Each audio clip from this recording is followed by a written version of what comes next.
अडाणी तो नाही ज्याला इंग्रजी वाचता येत नाही, अडाणी तो ज्याला बिल वाचता येत नाही. चला बिलावरील प्रत्येक माहिती स्पष्टपणे पाहू. चला तर पाहू बिलामध्ये काय. बघा, ग्राहक क्रमांक आहे, नाव आहे, पत्ता आहे, मोबाईल नंबर आहे, मेल आयडी आहे. त्यानंतर बिलिंग युनिट आहे, दर संकेत आहे. हे लक्षात घ्या, इथं LT1 रेसिडेन्शियल सिंगल फेज आहे. LT1 याचा अर्थ घरगुती आहे, सिंगल फेज आहे. LT2 म्हणजे कमर्शियल, एखाद्या दुकानासाठी, शॉपसाठी.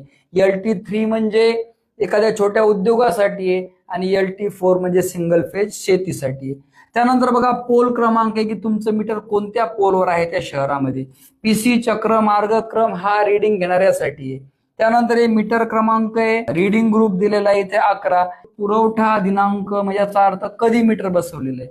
मंजूर भार 0.5 किलोवॅट, अतिशय महत्वाचं.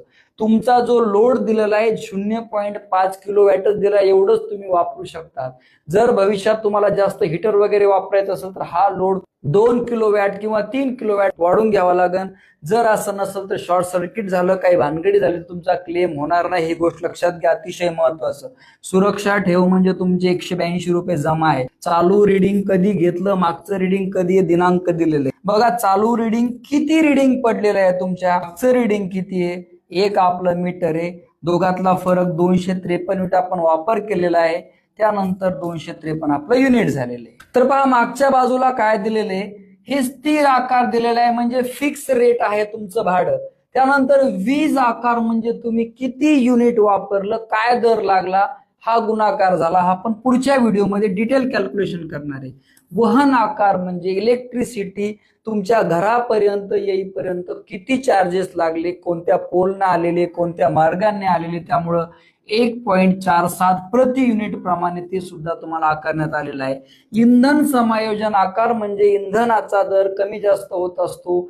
जास्त झाला तर इथं वाढून येईल, कमी झाला तर कमी केला जाईल. तर या ठिकाणी कमी झालेल्या म्हणून 19 रुपये इथं कमी झालेले आहे. वीज शुल्क राज्य सरकार आकारतं 16%, तो सुद्धा या ठिकाणी ऍड झालेला आहे.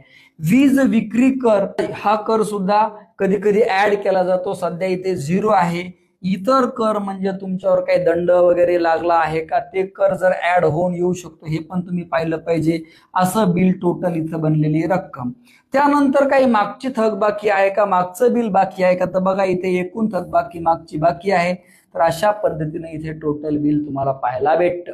तर पहा, युनिट प्रमाणे बिल कसं आकारतात. जर तुमचे 0 ते 100 मध्ये युनिट असतील तर 4 रुपये 28 पैसे. 101 ते 300 असेल तर 11 रुपये 10 पैसे. 301 ते 500 जर युनिट पडले तुमचे त्याच्या पुढचे तर 15 रुपये 38 पैशानं लागतील. 500 ते 1000 तुम्हाला 17 रुपये 68 पैशानं प्रति युनिट लागेल. 1000च्या वरी सुद्धा 17 रुपये 68 पैसे तुम्हाला लागणार आहेत. बघा, इथं इंधन समायोजन आकार दिलेला आहे -0.5 म्हणजे तेवढा दर कमी झालेला आहे प्रति युनिट मध्ये. बघा, तुमच्या रिसिप्ट पण दिलेला आहे. जर तुम्ही ऑनलाईन ट्रान्झॅक्शन केलं असेल, कुणाकडे पैसे दिले असेल तर तुम्ही पाहू शकता बिल भरलेलं आहे की नाही. आता युनिट प्रमाणे बिल कसं आकारतात, पूर्ण बिल कसं बनतं, टोटल कॅल्क्युलेशन पाहूया पुढच्या व्हिडिओमध्ये. जय हिंद, जय महाराष्ट्र.